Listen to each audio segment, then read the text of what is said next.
Assalamualaikum warahmatullahi wabarakatuh. Waalaikumsalam warahmatullahi wabarakatuh. Bismillahi walhamdulillah. Wassalatu wassalamu ala sayyidina Rasulillah wa ala alihi wa sahbihi wa mawalah. La hawla wa la quwwata illa billah, amma ba'du. Saudara-saudara kaum muslimin yang berbahagia, di dalam kehidupan ini kita senantiasa mengambil i'tibar, contoh dan teladan dari orang-orang sebelum kita. Itu sebabnya kepada baginda Nabi kita Muhammad sallallahu alaihi wasallam Allah Subhanahu wa taala menjelaskan cerita para nabi sebelum beliau dalam ayat "Tsumma naqussu 'alaika min amba'ir rusuli ma nusabbitu bihi fu'adak."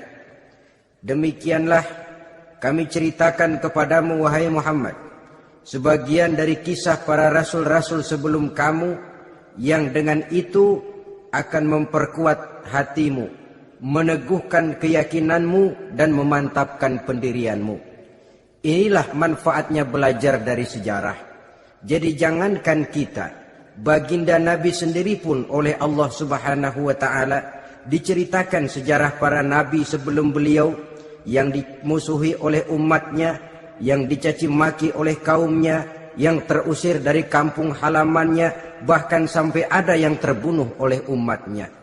Itu seluruhnya merupakan i'tibar manusabbitu bihi fu'adak, untuk memantapkan langkahmu, meneguhkan keyakinanmu dan menguatkan pendirianmu menghadapi perjuangan ini. Sehubungan dengan itu, pada pertemuan kali ini Al-Fakir ingin menyampaikan satu cuplikan kecil dari kehidupan seorang sahabat utama baginda Nabi, yaitu Sayyidina Umar ibn al-Khattab radhiyallahu an. Beliau adalah Umar bin Khattab bin Nufail bin Abdul Uzza dari suku Quraisy golongan Bani Adi. Perawakannya tinggi, kekar dan gagah, melambangkan sifatnya yang pemberani, tegas dan tidak pernah kenal takut kepada siapapun. Sebelum mendapat hidayah, Umar bin Khattab termasuk orang yang berdiri di barisan orang-orang yang memusuhi umat Islam. Ia terperangkap dalam tradisi jahiliyah, di mana gemar berperang dan bermabuk-mabukan juga merupakan hal-hal yang pernah dilaksanakan dalam kehidupannya sebelum beliau masuk ke dalam agama Islam. Oleh karena itu, dalam kehidupan beragama, hidayah merupakan sesuatu yang penting. Bagaimanapun banyaknya dosa dan kesalahan yang telah dilakukan oleh seseorang, tidak seharusnya menyebabkan ia putus asa dari rahmah Allah. Sebaliknya, bagaimanapun banyak kebajikan dan kebaikan yang sudah dikerjakannya, tidak perlu membuat dia besar hati, puas, bangga, apalagi menjadi lalai karenanya. Sebab kita belum tahu akan bagaimana ujung perjalanan dari kehidupan kita ini. Saudara-saudara, kisahnya pun masuk Islam merupakan peristiwa yang menarik. Pada satu hari, dengan pedang terhunus, Umar bin Khattab menuju Darul Arqam, tempat di mana baginda Nabi biasa berkumpul dengan para sahabat. Melihat mukanya yang beringas, matanya yang nanar, orang sudah menyangka dan mengerti ini tentu akan terjadi pembunuhan. Dalam perjalanan menuju Darul Arqam, Umar bertemu dengan Nuaim bin Abdullah. Nuaim bertanya, "Ya Umar, mau kemana ente?" "Mau membunuh itu, si murtad itu." "Si murtad yang mana?"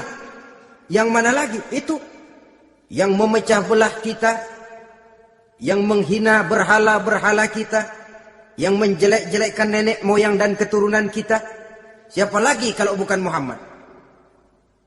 Kata Nuaim, "Umar, enggak salah. Tidak salah lagi. Salah Umar. Salah kenapa? Apa kamu nggak malu? Kamu mau pergi membunuh Muhammad, sementara adikmu sendiri Fatimah, dia sudah termasuk salah seorang pengikut Muhammad. Mendengar ini, muka yang memang tadinya sudah marah dan merah, tambah jadi kelabu. Bukan main mangkelnya Umar bin Khattab. Orang lain dia musuhi, orang lain dia kejar-kejar. Ini malah adiknya sendiri menjadi pengikut dari baginda Nabi. Tidak jadi menuju Darul Arqam, dia berangkat ke rumah adiknya Fatimah. Adapun di rumah Fatimah sedang berkumpul Fatimah, suaminya Sa'id bin Zaid, dan seorang sahabat Habab ibnul Arad. Mereka sedang membaca Quran. Waktu itu Quran belum lagi dijilid macam sekarang. Jadi masih merupakan suhuf atau lembaran-lembaran tercecer saja. Ketuk pintu. Ya tentu tidak assalamualaikum karena dia belum Islam. Tok, tok, tok. Siapa di luar? Umar. Mendengar suaranya saja, ini sahabat yang namanya Habab ibnul Arad sudah lari ke belakang pintu. Sambil komat kamit baca doa mohon diselamatkan oleh Allah. Adapun Fatimah yang sedang memegang suhuf, lembaran tulisan Quran itu, menyembunyikan suhuf itu di belakang bajunya. Umar masuk. Fatimah, saya bang. Apa benar berita yang saya dengar? Berita apa itu bang? Bahwa kau sudah masuk Islam. Bang, andai kata Muhammad memang benar, bagaimana? Sudahlah jangan belit-belit. Jawab saja kau masuk Islam benar atau tidak? Ya. Saudara hadirin. Begitu dikatakan iya. Tangannya langsung melayang. Menampar muka adiknya ini. Sehingga mengalir darah dari hidungnya. Suaminya Sa'id bin Zaid. Yang mencoba melindungi istrinya. Dipegang lehernya, dibanting. Diduduki dadanya. Oh ini jawara ini.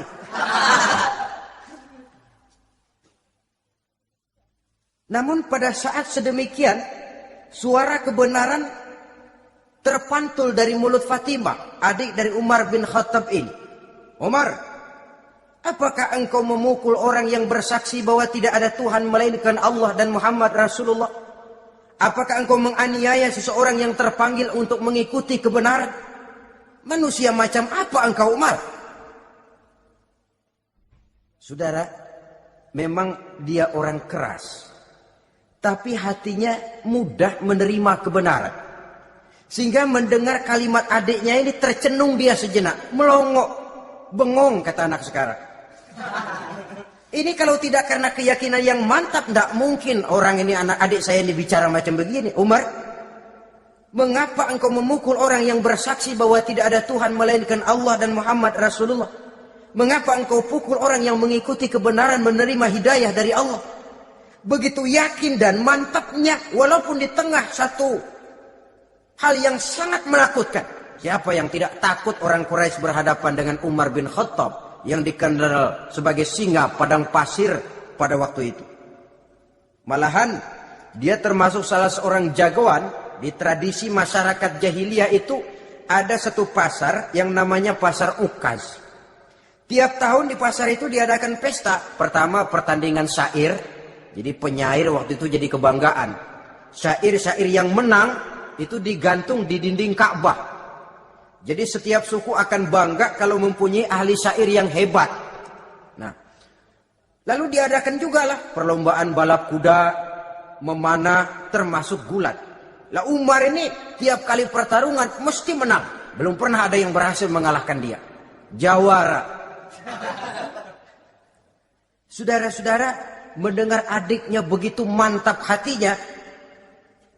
Apalagi ketika adiknya berkata begitu, suhuf lembaran yang disembunyikan di belakang bajunya tersembul. Apa yang kau sembunyikan di balik bajumu itu? Suhuf. Apa suhuf itu? Lembaran Al-Quran. Coba saya lihat. Enggak boleh. Kenapa? Kamu kotor. Orang kotor tidak boleh megang Quran. Saya mau lihat. Enggak boleh. Kalau kamu mau lihat, mandi dulu. Diturutinya permintaan adiknya itu. Lalu diambilnya suhuf tadi. Dia baca. Kebetulan ayat yang dibacanya, ayat pertama dari surah Thaha, yang berlanjut dengan ayat 14 pada surah yang sama. Dia baca, Bismillahirrahmanirrahim. Thaha, ma anzalna ilaikal Qur'ana litashqa, illa tazkiratan liman yakhsha. Thaha, tidaklah aku turunkan Al-Quran ini untuk bikin sukar manusia, melainkan merupakan pengingat bagi orang-orang yang takut kepada Allah.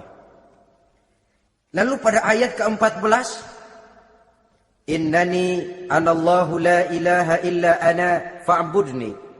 Sesungguhnya akulah Allah, tidak ada Tuhan melainkan aku, maka hendaknya hanya kepadakulah kamu menyembah. Wa aqimis sholata li dzikri, dirikanlah salat untuk mengingat aku. Innas sa'ata atiyatun akadu ukhfiha litujza kullu nafsin ma tas'a. Sesungguhnya kiamat itu pasti akan datang, yang sengaja waktunya kami tidak beritahukan kepada kamu semua, untuk kami balas segala setiap orang tentang apa saja yang telah mereka lakukan dalam kehidupan di dunia ini. Setelah membaca ayat ini, gemetar tangannya. Ini sih nggak main-main ini. Ini belum pernah saya baca ajaran semacam ini. Tidak patut orang yang mempunyai kitab suci semacam ini dimusuhi. Ini sesuatu yang benar, tergetar jiwanya. Hei Fatimah, Muhammad di mana Muhammad? Saya tidak akan memberitahu kepada kamu. Di mana? Saya tidak akan memberitahu. Lebih baik kau bunuh saya kalau memang maksudmu mau mencelakakan Muhammad. Sama sekali saya tidak akan mencelakakan dia, Fatimah. Kasih tahu saja, di mana dia? Darul Arqam. Bergegas dia menuju Darul Arqam. Di dalam Nabi memang sedang kumpul dengan para sahabat. Termasuk ada Sayyidina Hamzah yang juga terkenal jawara juga. Ketuk pintu. Ketuk pintu. Siapa di luar? Umar. Di dalam ini geger sebagian sahabat. Umar datang ini pasti bencana. Umar datang, wah kalau istilah kampung, kerok dan urusan. Tapi baginda Nabi menenangkan mereka. Tenang, mudah-mudahan ada hikmahnya. Sayyidina Hamzah tampil, bukakan dia pintu. Kalau niatnya baik, kita terima. Kalau niatnya tidak baik, saya paling depan. Dibukakan pintu. Begitu dibukakan pintu, Umar masuk merangkul baginda Nabi. Kemudian dengan tersendat, Asyhadu an la ilaha illallah wa asyhadu annaka ya Muhammad Rasulullah. Saya bersaksi tidak ada Tuhan melainkan Allah, dan saya bersaksi bahwa engkau hai Muhammad adalah utusan Allah. Sahabat takbir semua, Allahu Akbar, Allahu Akbar. Kegembiraan meliputi suasana ketika itu. Kenapa? Karena sebelumnya dikala Umar belum masuk Islam, dia merupakan ganjalan yang paling dikhawatirkan oleh umat Islam. Setelah dia masuk Islam, jelas merupakan satu keuntungan yang sangat besar. Dan dia tertarik kepada Islam bukan karena bujuk rayu orang, tidak karena diberikan harta, tidak karena diiming-iming oleh kedudukan tinggi, tapi karena kebenaran, hidayah menembus hatinya melalui wasilah ayat dalam surah Thaha yang dibacanya melalui suhuf yang dipegang oleh adiknya tadi. Sejak saat itu berubah 180 derajat Umar bin Khattab radhiyallahu anhu. Tetapi tetap dengan sifatnya keras, tegas, dan tidak pernah kenal takut kepada siapapun. Cuma kalau sebelum Islam, dia kerasnya kepada Islam. Setelah dia masuk Islam, muter arah. Kepada siapapun yang memusuhi Islam, dia bersikap keras, tegas, dan tidak pernah kenal takut. Bahkan setelah beliau masuk Islam, satu hari ketika di Darul Arqam kumpul-kumpul, waktu itu Nabi belum berdakwah secara terbuka karena pengikut masih sedikit. Sayyidina Umar usul, "Ya Rasul, ada apa Umar? Alasna 'alal haq fi mamatina wa mahyana. Ya Rasul, bukankah kita ini berdiri di atas sesuatu yang benar? Bukankah mati kita, hidup kita untuk melaksanakan sesuatu yang benar? Bala ya Umar, betul Umar. Wallazi nafsi biyadih, innakum la'alal haq in muttum wa in hiyitum. Demi Allah Umar, kata Nabi, sesungguhnya kamu dan kita semua berdiri di atas kebenaran, hidup ataupun mati. Setelah mendapat jawaban begini, Umar masuk kepada tujuan pembicaraannya. Izan ya Rasul, fafimal ihtifa. Kalau memang begitu ya Rasul, kalau memang kita yakin kita berdiri di atas kebenaran, kita hidup karena kebenaran, kita mati pun memperjuangkan kebenaran, fafimal ihtifa. Kenapa mesti ngumpet-ngumpet? Kenapa harus sembunyi-sembunyi? Wallazi ba'asaka bil haq, demi Allah ya Rasul, la takhrujanna wa la nakhrujanna ma'ak. Tuhan harus keluar menyampaikan Islam ini secara terbuka, dan kami akan mendampingi Tuhan dengan segenap jiwa dan raga. Sekali masuk Islam gak tanggung-tanggung. Yang kayak begini ini yang kita perlukan sekarang ini. Begitu masuk Islam gak tanggung seluruhnya, jiwa dan raganya masuk Islam. Beliau yang pertama kali mengajukan ide, kenapa harus dakwah sembunyi ya Rasul? Uang kita berdiri di atas kebenaran, memperjuangkan sesuatu yang hak. Kalau kita mati, kita pun mati membela kebenaran. Kenapa mesti fafimal ikhtifa? Kenapa harus sembunyi-sembunyi? Mulai sekarang mari keluar ya Rasul, saya akan dampingi Tuhan, nyawa taruhannya. Saudara hadirin yang saya hormati, selalu dia tempat-tempat yang pernah dia melaksanakan maksiat sebelum dia Islam, selalu dia kunjungi sampai dia berkata, tidak ada tempat yang pernah saya melakukan kesalahan sebelum saya Islam yang harus saya tutupi dengan kebajikan setelah saya Islam sekarang ini. Bahkan ada satu riwayat menjelaskan beliau itu yang tinggi badannya, kekar perawakannya, gemetar orang ngadepin dia. Tapi beliau sendiri sangat mudah gemetar kalau sudah mendengar ayat-ayat Allah. Sehingga ada satu riwayat menjelaskan Sayyidina Umar itu setelah masuk Islam, kalau sholat kadang-kadang bila menoleh ke kanan beliau senyum, bila menoleh ke kiri beliau menangis berurai air mata. Ada orang bertanya, ya Umar, kenapa menengok ke kanan kau senyum, ke kiri kau menangis? Itulah kalau saya ingat jahilnya saya sebelum Islam. Adapun bila saya menoleh ke arah sebelah kanan saya tersenyum, teringat betapa dulu saya membuat berhala dari korma. Saya tumpuk-tumpuk, saya susun begitu rupa. Setelah saya sembah, saya makan itu korma.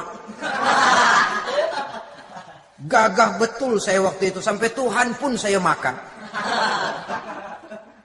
Adapun kalau saya menoleh ke kiri, teringat putri kesayangan saya yang terbawa oleh tradisi jahiliyah, takut menanggung aib, merasa malu mempunyai anak perempuan, sampai dia terkubur hidup-hidup. Berurai air mata saya mengingat semua itu. Padahal Nabi sudah memberikan jaminan. Sebab saudara jangan lupa, orang kafir masuk Islam, dalam Islam itu dihitung dari bayi lagi. Dari nol, itulah untungnya. Jadi misalnya sudah 60 tahun, dari kecil sampai 60 tahun kafir. Umur 61 masuk Islam. Nah, sejak umur 61 itulah yang dihisab oleh Allah. 60 tahun ke bawah gratis bersih pemutihan. Istimewa betul. Tapi jangan lalu diniatin, gua kafir aja. Nanti sudah tua-tua mau giliran mati baru Islam. Nah, itu diniatin lain. Ini yang karena faktor hidayah, saudara-saudara. Nah, cintanya kepada baginda Nabi luar biasa. Dalam setiap pertempuran beliau selalu di front terdepan. Bahkan demikian cintanya sampai ketika hari di mana baginda Nabi wafat, saudara-saudara. Disampaikan berita wafat Nabi kepada Umar ini. Ya Umar, baginda Nabi sudah wafat. Kamu ngomong apa? Baginda Nabi sudah wafat. Bukan sedih, nyabut pedang, keluar matanya melotot. Siapa yang bilang Muhammad mati, saya tabas batang lehernya. Begitu cintanya beliau kepada baginda Nabi, sampai-sampai nggak menerima kalau Nabi wafat. Taruhlah nggak bisa mati bersamaan, bolehlah mati beriring-iring saja barangkali maksudnya. Saudara-saudara, cabut pedang, kelayaban kemana-mana. Ayo, siapa ngomong Muhammad mati, saya tebas batang lehernya. Sampai bertemu dengan Sayyidina Umar, Sayyidina Abu Bakar. Di tempat orang banyak, Sayyidina Abu Bakar yang bijaksana ini pidato. Ayuhan nas, man kana ya'budu Muhammadan, fa inna Muhammadan qad mata. Wa man kana ya'budu Allah, fa inna Allah hayyun la yamut. Wahai manusia, barang siapa yang menyembah Muhammad, maka Muhammad sudah mati. Tetapi barang siapa yang menyembah Allah, Allah akan hidup selamanya dan tidak akan pernah mati. Mendengar pidato ini, Sayyidina Umar sadar bahwa sebenarnya yang tidak bisa mati itu cuma Allah. Bagaimanapun agungnya baginda Nabi, besarnya baginda Nabi, tinggi akhlak budi pekertinya Nabi, cintanya beliau kepada Nabi, toh Nabi manusia. Dan manusia harus mati.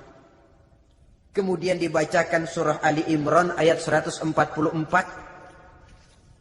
Wa ma Muhammadun illa rasul qad khalat min qablihi rusul afa immata aw qutilan qalabtum ala aqabikum.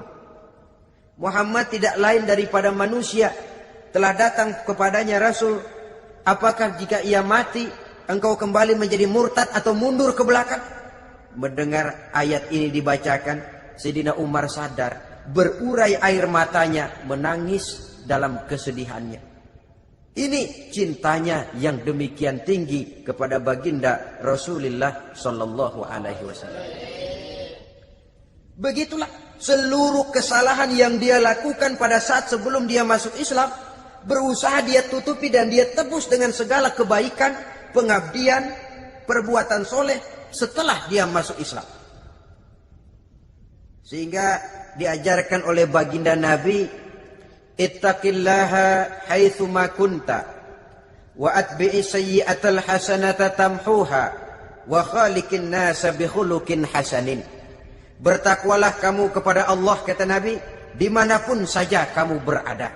Jadi takwa tidak kenal tempat. Dimanapun saja kamu berada, bertakwalah kepada Allah.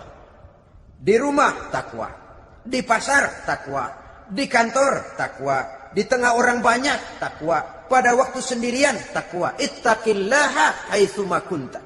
Bertakwalah kau kepada Allah dimanapun saja kamu berada. Jangan takwa pakai tempat. Di masjid takwa, di kantor nyolong. Itu tidak haitsu ma kunta. Yang diajarkan oleh Nabi, dimanapun kamu berada, bertakwalah kepada Allah. Wa atbi'i sayyi'atal hasanah tamhuha.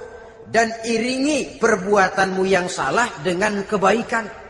Jadi kalau satu saat terselip kita berbuat salah, cepat iringi dengan kebaikan. Tamhuha, dengan harapan kebaikan yang kita kerjakan akan menutupi dosa yang terselip kita lakukan. Ngomongin orang, astagfirullahaladzim, banyak istighfar. Istighfarnya mudah-mudahan bisa nutupin dosa karena ngomongin orang. Tapi jangan lalu tambal sulam. Ngomongin orang istighfar, terus ngomongin lagi istighfar lagi. Itu tentu tidak bisa dengan cara begitu. Barangkali terselip pernah mengambil harta orang tanpa alasan yang hak, imbangi dengan rajin sedekah misalnya. Barangkali pernah menyakiti hati orang, imbangi dengan perbuatan yang bisa menyenangkan hati orang lain. Itu namanya mengiringi perbuatan yang bersifat salah dengan kebajikan. Ini yang dilakukan oleh Sayyidina Umar. Setiap pelosok hampir dia datang, tempat-tempat di mana dia pernah melakukan kesalahan sebelum Islam, di sana dia tegakkan kebajikan dan kebaikan. Kegagahannya, keperkasaannya, keberaniannya sepenuhnya bulat-bulat sudah diwakafkan untuk kepentingan Islam. Saudara hadirin yang saya hormati, diperlukan orang-orang yang punya keberanian macam Sayyidina Umar. Berani karena panggilan hidayah, bukan berani babi. Babi berani juga babi, cuman nyeruduk. Artinya berani yang tanpa pertimbangan. Berani yang tanpa pertimbangan pada akhirnya akan menyulitkan kita sendiri. Beliau gagah, beliau berani, beliau punya kekuatan, beliau punya wewenang. Dan itu dimanfaatkannya untuk menjadi backing baginda Nabi kita Muhammad sallallahu alaihi wasallam. La takhrujanna wa la nakhrujanna ma'ak ya Rasul. Rasul, keluar, sampaikan dakwah secara terbuka. Saya akan mendampingi Tuhan. Jika ada yang ganggu Tuhan, saya paling depan. Backing yang mendampingi Rasul untuk menyampaikan risalah Islamiyah ini. Saudara hadirin yang saya hormati, wa khaliqin nasa bi khuluqin hasanin, kata Nabi. Dan pergaulilah manusia dengan akhlak yang baik, karena dengan ini kau bisa mengambil hati orang. Dalam hadis lain katakan, innakum la tas'una an-nasa bi amwalikum walakin yas'uhum minkum bastul wajhi wa husnul khuluq. Kamu tidak akan bisa menyenangkan orang banyak dengan hartamu, tapi kamu bisa ambil hati mereka dengan budi pekerti yang luhur dan muka yang manis. Dengan harta belum tentu kita bisa menyenangkan semua orang. Tapi budi pekerti yang luhur, muka yang manis, itu yang akan bisa membuat kau menyenangkan orang banyak. Setelah baginda Rasul wafat, pernah ketika berkumpul, Sayyidina Abu Bakar berkata kepada Sayyidina Umar, "Ya Umar, saya baiat kamu untuk menjadi khalifah." Jawab beliau, "Sayalah yang akan membaiat Tuan. Tapi Anda lebih utama dari saya, Umar. Keutamaan saya akan saya berikan kepada Tuan untuk mendukung kekhalifahan Tuan." Di sini kelihatan wataknya yang tidak ambisius. Gagah, berani, perkasa, tapi tahu diri. Enggak nyelonong. Tidak menggunakan kekuasaannya, kegagahannya untuk maksud yang sewenang-wenang. Oleh karena itu setelah Sayyidina Abu Bakar wafat, beliau dilantik menjadi khalifah, keluarlah pidatonya yang terkenal. Ayyuhan nas, inni qad wullitu alaikum walastu bi khairikum. Hai manusia, aku telah dipilih menjadi pemimpin kamu. Padahal aku bukanlah orang yang terbaik di antara kamu. Kalau tidaklah karena aku melihat keutamaan, keteguhan yang dapat melindungi kalian, berat rasanya aku memikul amanah ini. Sebab apa? Alangkah beratnya menunggu datangnya perhitungan di akhirat nanti terhadap Umar. Ini yang jadi motifnya memegang jabatan khalifah. Sungguh berat bagi Umar menunggu datangnya saat perhitungan. Sehingga seolah-olah kalau bisalah jadi Umar bin Khattab saja, jangan jadi khalifah kalau bisa. Tapi moya umat sudah kadang memilih. Sehingga benar kalau dalam satu hadis Nabi pernah mengajarkan jangan memberikan satu jabatan kepada orang yang memintanya. Sebab orang kalau sudah minta jabatan, apalagi pakai jilat-jilat, pakai upeti-upeti, tentu ada tendensinya. Ada batu di balik udang. Kalau udang di balik batu kan mungkin nggak kelihatan, tapi kalau batu di balik udang kelihatan betul itu. Ada maunya, ambisinya. Jangan memberikan satu jabatan kepada orang yang memintanya. Seakan di batinnya Sayyidina Umar menyesali. Kenapa Umar nggak jadi Umar saja, kok mau jadi khalifah gitu. Alangkah berat perhitungan buat saya di akhirat nanti. Nah, setelah jadi khalifah, sebagai satu i'tibar, saya akan mencoba mengemukakan beberapa sifatnya yang menonjol untuk pelajaran buat kita semua. Pertama, sikapnya terhadap keluarganya setelah beliau menjadi khalifah. Kedudukan sebagai keluarga Umar bin Khattab bukan merupakan kedudukan istimewa.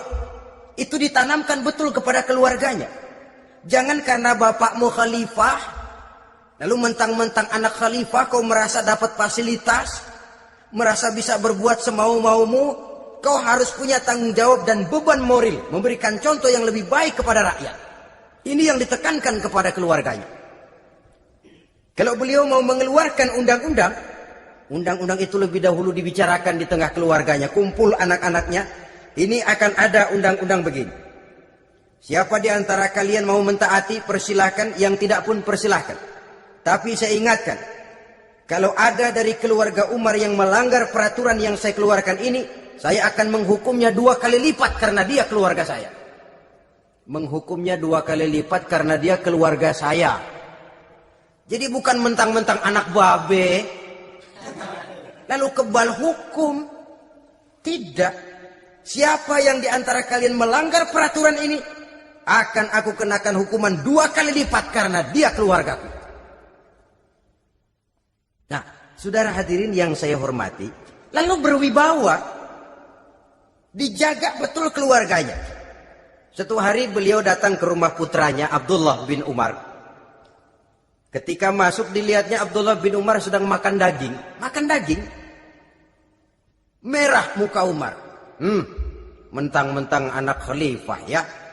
Mentang-mentang anak Amirul Mukminin ya, kamu makan daging. Lihat tuh rakyat kita masih banyak yang kelaparan, makan daging, makan roti keras. Padahal itu halal. Sesuatu yang diperoleh dengan usahanya sendiri. Tetapi begitu hati-hatinya Umar untuk menjaga pandangan orang. Keluarga khalifah merupakan beban moral sebab akan dijadikan contoh oleh rakyatnya. Mentang-mentang anak khalifah ya, makan daging. Lihat tuh rakyat, roti keras digarotin. Lain saat beliau pergi ke satu pasar.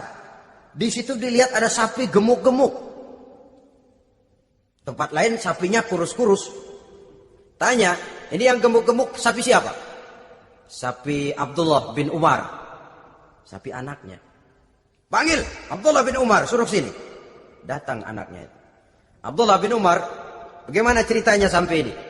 Begini, Bapak. Dahulu itu dengan uang saya beli sapi kurus-kurus. Lalu saya rawat.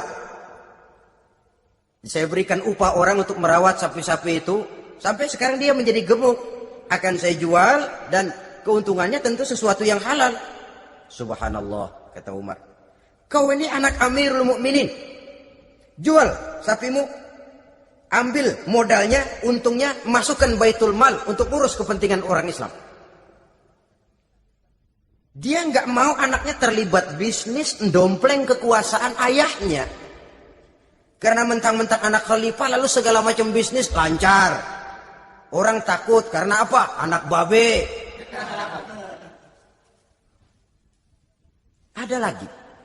Pada waktu pembagian harta ghanimah, putri beliau yang namanya Hafsah, ini adalah istri baginda Nabi, meminta bagian. Kaum kerabat ayah, ini kerabat khalifah, kitalah dulu kerabat. Kalau kau kerabatku, maka jatahmu nanti dari ayahmu. Harta ini masih lebih banyak dibutuhkan oleh orang-orang Islam. Nanti belakangan, kalau ada sisanya. Belakangan kalau ada sisanya. La haula wala quwata illa billah.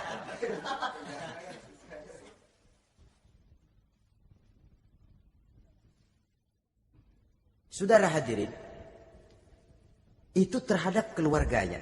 Kemudian apa sifat-sifat yang menonjol dari kepemimpinannya? Pertama, kesederhanaannya. Beliaulah satu-satunya khalifah Amirul Mukminin, setingkat presiden kalau sekarang, yang punya jubah cuma 2 dan 1 pun punya anaknya. Tambelan lagi. Pernah sholat Jumat terlambat. Beliau naik mimbar untuk khutbah, sebelumnya minta maaf dulu. Saudara-saudara, maaf saya terlambat nungguin baju kering. Seorang khalifah nungguin baju kering. Sederhana dalam kehidupannya. Mari kita ambil satu cerita lagi.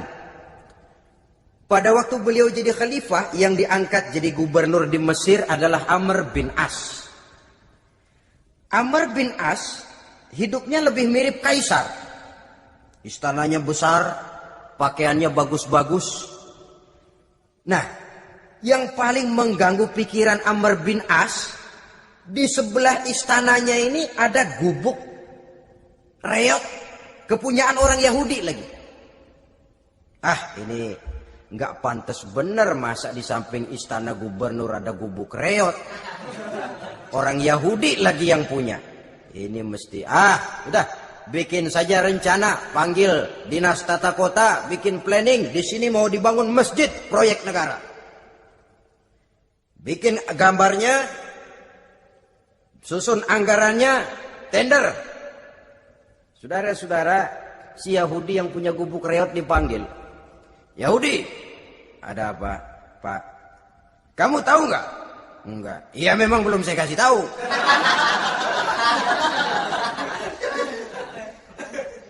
Ada apa, Pak? Itu kamu punya gubuk. Tahu? Kena proyek. Proyek apa, Pak? Kami mau bangun masjid besar di situ. Dan tidak sesuai ada gubuk reot di samping tempat gubernur. Jadi maksud Bapak, gubukmu, tanah-tanahnya mau saya bebaskan. Saya beli. Enggak mau, Pak. Saya enggak mau jual. Saya bayar 2 kali lipat. Enggak mau. 3 kali lipat. 6 kali lipat juga enggak mau, Pak. Saya dari muda peres keringat banting tulang cuma segitu-gitunya, Pak, tempat saya tinggal. Gubuk reot sama tanahnya sedikit. Makmur saya, Pak, cuma rumah sama sumur.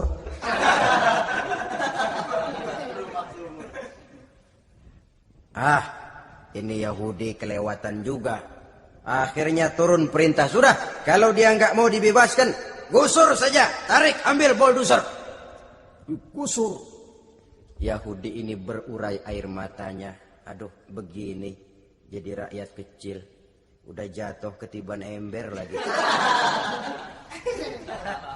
Tapi pikir-pikir Amr bin As kan bukan yang paling atas. Dia kan cuma pejabat, masih ada atasannya lagi. Lapor lapor. Yahudi ini berangkat ke Madinah. Bayangkan dari Mesir ke Madinah. Jalan. Di sepanjang jalan dia berpikir.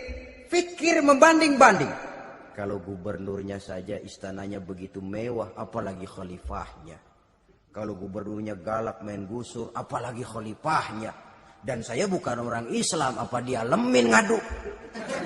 Apa dapat tanggapan? Berangkat dia sambil harap-harap cemas. Sampai di pintu kota Madinah, dia temui orang lagi tidur di bawah pohon korma. Selamat siang, Pak. Ada apa? Pak. Apa?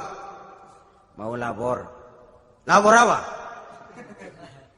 Bapak tahu Khalifah Umar bin Khattab? Tahu? Istananya di mana, Pak? Istananya di atas lumpur. Di atas lumpur. Di atas lumpur. Pengawalnya banyak, Pak. Banyak. Siapa, Pak? Yatim piatu, janda-janda tua, orang-orang miskin, orang-orang lemah, itu pengawalnya. Pakaian kebesarannya apa sutra apa, Pak? Pakaian kebesarannya malu dan takwa. Saya nggak ngerti, Pak. Itulah Umar bin Khattab. Lalu orangnya sekarang di mana, Pak? Di depan ente. Rupanya yang dia tanya itulah orangnya. Gemeter Yahudi ini, keringat bercucuran. Coba, istananya di atas lumpur. Sebab beliau berprinsip, bagaimana saya bisa menghayati nasib rakyat kalau saya tidak merasakan apa yang mereka rasakan? Bagaimana saya nggak bisa tahu sakitnya lapar kalau saya belum pernah kelaparan? Itu prinsipnya. Istananya di atas lumpur. Para pengawalnya yatim piatu, janda-janda tua, orang-orang miskin, orang-orang lemah dan tidak mampu. Dan pakaian kebesarannya malu dan takwa. Kamu dari mana? Dari Mesir, Pak. Ada apa? Mau laporan gubernur Bapak di Mesir yang namanya Amr bin As. Kenapa? Main gusur aja, Pak. Ceritanya? Iya, dia mau bangun masjid. Kebetulan di areal itu saya punya tanah sama gubuk segitu-gitunya. Saya nggak mau dibeli. Digusur, Pak. Saya mau mencari keadilan. Begini. Kamu lihat tempat sampah itu? Lihat. Di situ banyak tulang. Coba kamu ambil kemari satu, tulang unta, bawa sini. Bingung Yahudi. Pak, saya kemari mau cari keadilan. Kalau tulang mah di Mesir juga banyak, Pak. Sudahlah, pokoknya kau ambil saja tulang itu. Dicoker-coker, dapat, dikasih. Tulang itu digaris lurus oleh Sayyidina Umar dengan ujung pedang. Red. Nah, nih, kau bawa kepada Amr bin As. Makin bingung itu Yahudi. Suruh bawa tulang cuman digaris. Nanti saya ngomong apa, Pak? Sudahlah, kasih saja. Pulang dia. Sampai di Mesir, Tuan Gubernur, ada apa? Saya baru menghadap khalifah. Kemudian beliau sampaikan ini, dikasih tulang. Amr bin As ngelihat tulang ada goresan lurus dengan ujung pedang, gemetar, badannya keluar keringat dingin, panggil kepala proyek, proyek batal, masjid nggak jadi didiriin, itu gubuk Yahudi diriin lagi. Ini Yahudi makin bengong. Ini gubernur dapat tulang doang segitu takutnya. Ada apa sebenarnya Tuan Gubernur? Kamu tahu, ini nasihat pahit buat saya dari Amirul Mukminin Umar bin Khattab. Seolah-olah beliau bilang, hai Amr bin As, jangan mentang-mentang sedang berkuasa ya. Pada satu saat kau akan jadi tulang-tulang kayak begini. Maka mumpung kamu masih hidup dan berkuasa, berlaku lurus dan adillah kamu seperti lurusnya garis di atas tulang ini. Keren. Lurus, adil, jangan bengkok. Sebab kalau kamu bengkok, nanti aku yang luruskan pakai pedangku. Siapa yang nggak ngeper digituin? Sampai akhirnya apa? Kata si Yahudi, Pak, kalau begitu Islam adil ya. Adil. Kalau gitu biarin dah, Pak. Tanah saya. Mau kamu jual? Bukan saya jual, Pak. Saya kasih aja dah. Campur gubuk-gubuknya, ambil aja dah.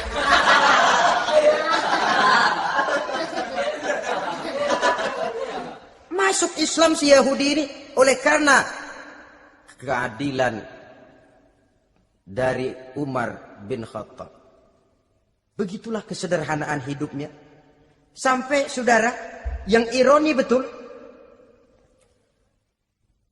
pernah Utsman bin Affan, Ali bin Abi Thalib, Thalhah dan Zubair kumpul mendengar berita bahwa Sayyidina Umar ini punya hutang. Bayangkan, seorang khalifah untuk melangsungkan hidupnya sampai punya hutang. Padahal Baitul Mal di bawah kekuasaannya. Berunding Utsman, Ali, Thalhah, Zubair. Kalau kita langsung ngomong sama Umar nggak enak dong, dia nggak bakalan terima. Lewat putrinya aja, Hafsah. Baik. Hafsah ngomong sama Umar, Abah, kenapa? Bagaimana kalau honor Abah ditambah, ditingkatkan supaya hutang bisa ketutup? Hafsah, saya Abah. Siapa yang nyuruh kamu ngomong begitu? Enggak ada. Ada. Saya tahu ada ini. Kalau nggak ada kamu nggak mungkin ngomong begitu. Tapi orangnya kalau saya tuntut mereka mungkin nggak mau. Sekarang saya mau tanya Hafsah, kau kan istri Rasul, betul?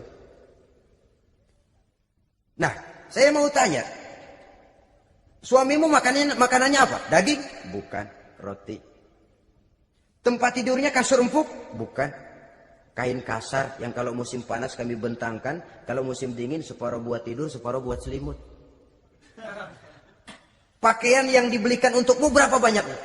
Cuma 2. Nah, itu guru saya, orang yang paling saya cintai, dan itu yang saya ikuti. Bahkan setelah beliau wafat, Sayyidina Umar ini hutangnya ditanggungkan kepada anaknya Abdullah bin Umar, dan itu pun dilunasi dengan menjual rumahnya, sehingga rumahnya itu disebut Darul Qadha, rumah bayar hutang. Begitu kesederhanaannya.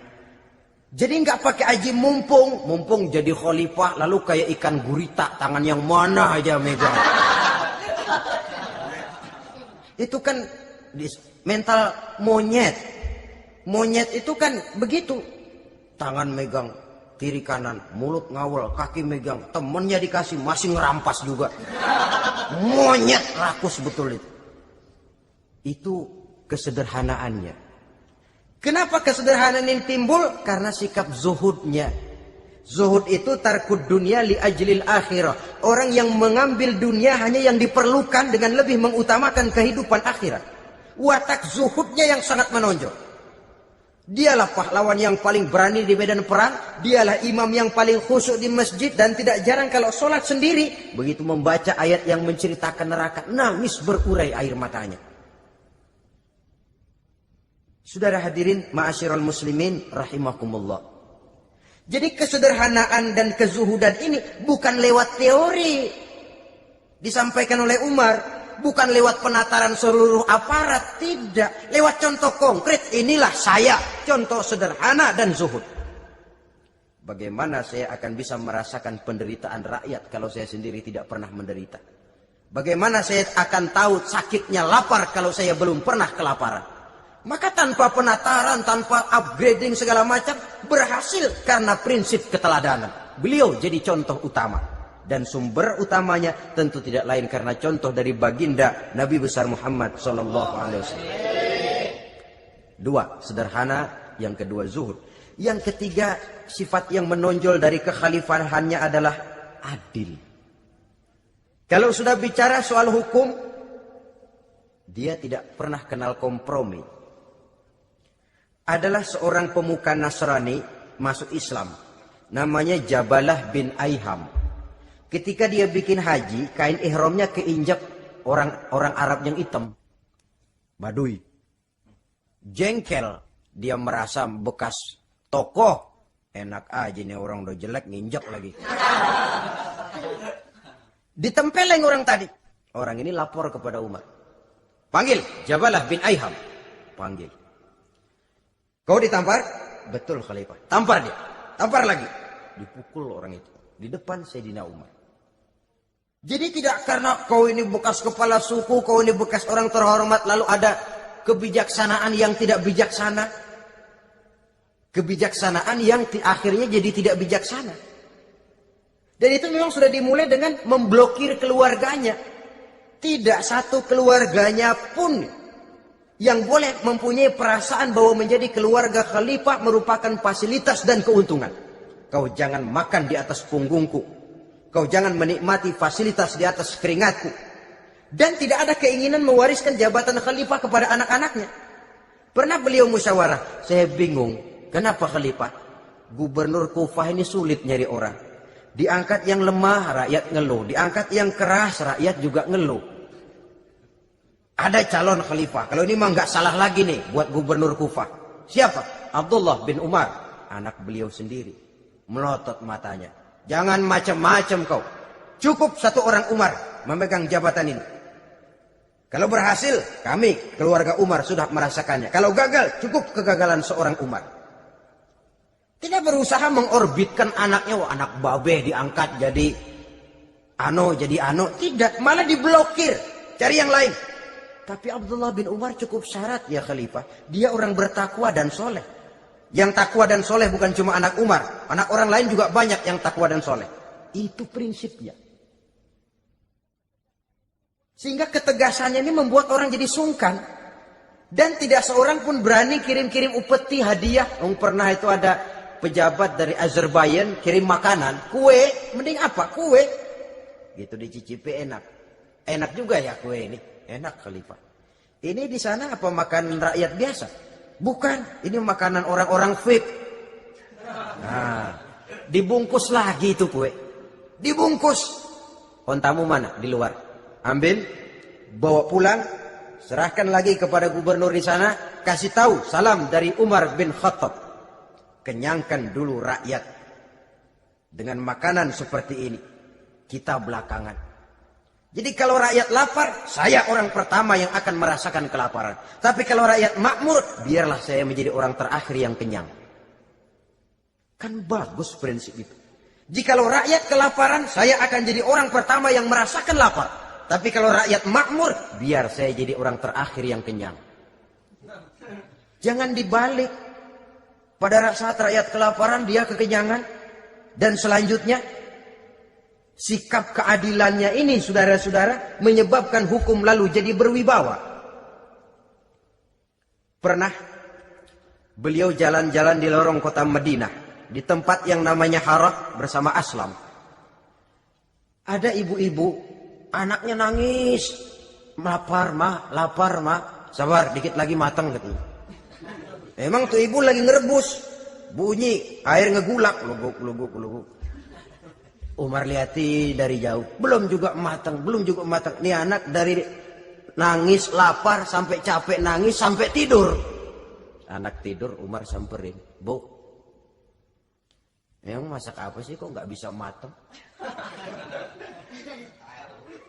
Saya nggak masak apa-apa Tuan. Itu pating kerubuk apa? Ketika dibuka ya cuma air saja. Subhanallah, ibu sudah ngebohongi anak ibu sendiri. Habis harus bagaimana Tuan? Saya sudah nggak punya makanan untuk dimasak. Sementara perut nggak kenal kompromi. Jalan satu-satunya ya terpaksa anak saya bohongi. Saya bilang sebentar lagi matang sampai dia tidur sekarang ini. Memangnya Khalifah Umar gimana sih ngurusi rakyat? Subhanallah, dia orang zalim. Dia yang memegang urusan kami tapi dia nggak tahu nasib saya. Anak kelaparan, keluarga terlantar. Oh begitu. Iya. Zalim betul Umar bin Khattab itu. Kalau begitu ibu tunggu sebentar. Dia pulang bersama Aslam menuju Baitul Mal. Dia ambil tepung 1 karung, dipikul sendiri.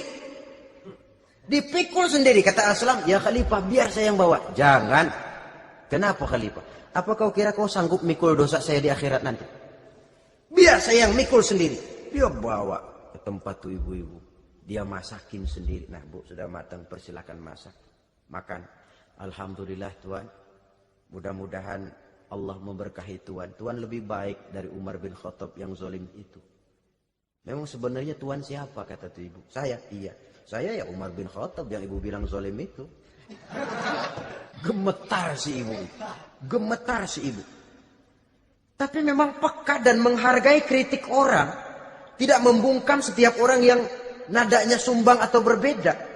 Kadang beliau berkata, saya khawatir karena orang terlalu segan dengan saya lalu nggak ada yang berani negur kalau saya salah. Kan begitu biasanya.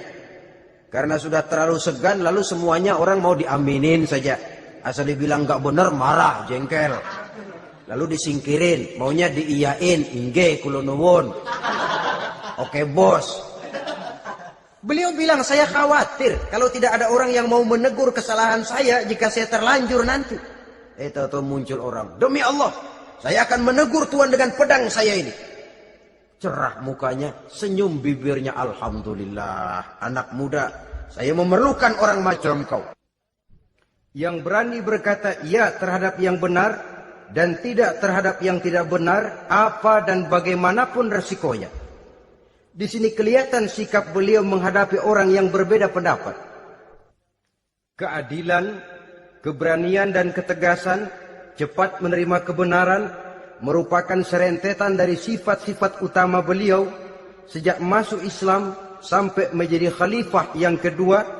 Bahkan dengan jasa beliau, Islam kemudian tersebar, menembus dinding Jazirah Arabia, memasuki Bizantium dan Persia, sehingga beliau juga dikenal sebagai periode Al-Futuhat Al-Islamiyah. Nah, saudara-saudara, inilah cuplikan kecil dari kehidupan seorang agung dan besar yang memang sangat terbatas kata-kata untuk melukiskan kebesaran itu. Namun yang secuplik ini mudah-mudahan menjadi sumbangan moral dalam rangka kita memperbaiki diri menuju kehidupan yang lebih baik. Terima kasih banyak atas segala perhatian. Mohon maaf atas segala kekurangan. Usikum wa nafsi bitaqwallah. Wassalamualaikum warahmatullahi wabarakatuh.